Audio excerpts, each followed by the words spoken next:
کس سے؟ رسول پاک صلی اللہ علیہ وسلم والی محنت میں اپنے آپ کو جوڑ کر اور اس محنت کا محنتی بن کر۔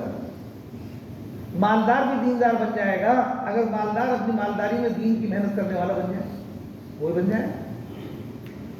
اس لیے بھائی دوستوں کو یہ اللہ پاک نے آسانی فرمائی ہے۔ آپ کی محنت کے اعمال کیا ہیں؟ آپ کی محنت کے اعمال کیا ہیں؟ اسلام کا سب سے پہلا عمل دعوت ہے۔ سب سے پہلا عمل دعوت ہے۔ آپ نے سب کو اکٹھا کر کے کیا کیا؟ سب سے پہلے آپ نے سب سے اکٹھا کر کے کیا کیا؟ آپ نے دعوت دی۔ دعوت رسول پاک صلی اللہ علیہ وسلم کی محنت کا عمل ہے۔ دعوت رسول پاک صلی اللہ علیہ وسلم کی محنت کا عمل ہے، آپ نے خود کیا ہے۔ اس کے بعد دوسرا عمل تعلیم ہے۔ آپ کی محنت کا دوسرا عمل تعلیم۔ پہلا عمل دعوت ہے، دوسرا عمل تعلیم ہے، تیسرا عمل ذکر و عبادت ہے۔ تیسرا عمل ذکر و عبادت ہے۔ یہ آپ کی محنت کے اعمال ہیں۔ ہر مسلمان کر سکتا ہے، ہر حال میں کر سکتا ہے، ساری دنیا کی چیزوں کے بغیر کر سکتا ہے۔ دعوت دینا، تعلیم اور تعلق میں لگنا، ذکر اور عبادت میں لگنا اور خدمت کے کاموں میں لگنا آسان۔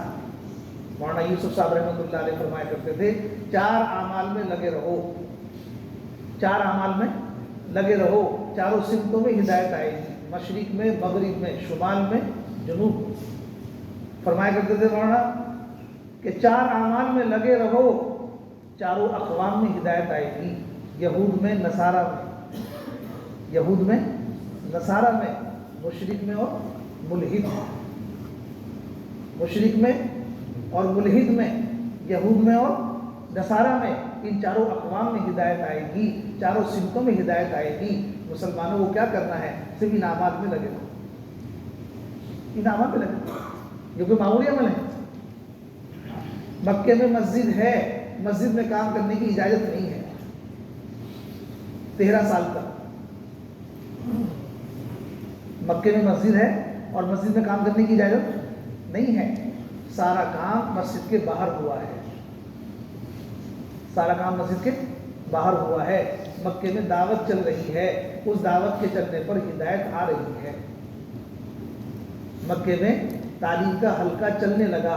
ارقم رضی اللہ عنہ ایک صحابی ہیں، ان کا گھر متعین ہو گیا۔ سارے مسلمان جو کلمہ پڑھ لیا کرتے تھے وہ سارے کے سارے ارقم رضی اللہ عنہ کے گھر میں داخل ہوتے تھے اور اس میں جمع ہوا کرتے تھے، اور وہاں جمع ہو کر ان کی تعلیم کا حلقہ لگتا تھا۔ مکے میں تعلیم کا حلقہ مکی آیتیں تھیں، جو قرآن اتر رہا تھا مکی آیتیں، وہ تعلیم کا حلقہ تھا۔ مکی آیتوں میں احکام نہیں ہیں، احکام مدینے والی آیتوں میں ہیں۔ مکی آیتوں میں فضائل ہیں کام کرنے کے، وعیدیں ہیں نہ کرنے کی۔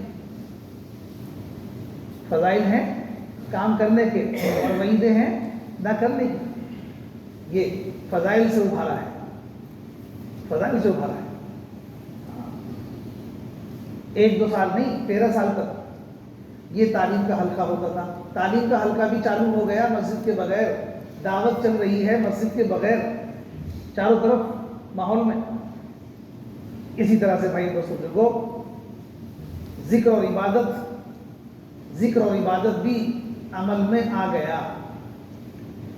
ابوبکر صدیق رضی اللہ تعالیٰ اپنے گھر میں قرآن پڑھتے تھے آواز کے ساتھ۔ جب آواز میں قرآن پڑھتے تھے تو مشرکین کی عورتیں، ان کے بچے گھر کے دروازے پہ جمع ہو جاتے تھے۔ قرآن میں ایسی کشش ہے۔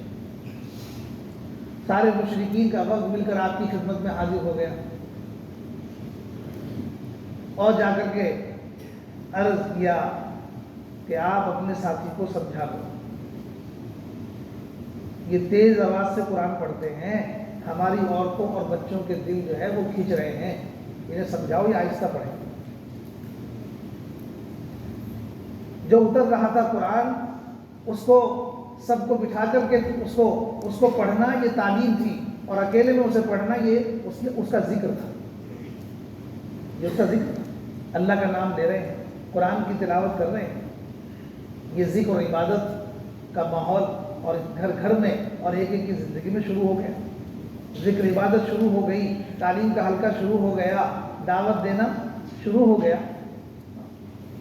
آپ نے دعوت دی، ابو بکر صدیق رضی اللہ عنہ 2 دن میں 9 لوگوں کو دعوت دے کے تیار کیا۔ یہ نہیں پوچھا میرا کیا کام ہے، آپ نے دعوت قبول کی اور قبول کر کے محنت میں لگ گئے۔ صبح سے لے کے شام تک 5 لوگوں کو لائے، اگلے دن چلے گئے 4 لوگوں کو لائے، 2 دن میں 9 لوگوں کو تیار کیا۔ سمجھو، جو دعوت جو سنتا تھا وہ اگلے دن کام میں لگ جاتا تھا۔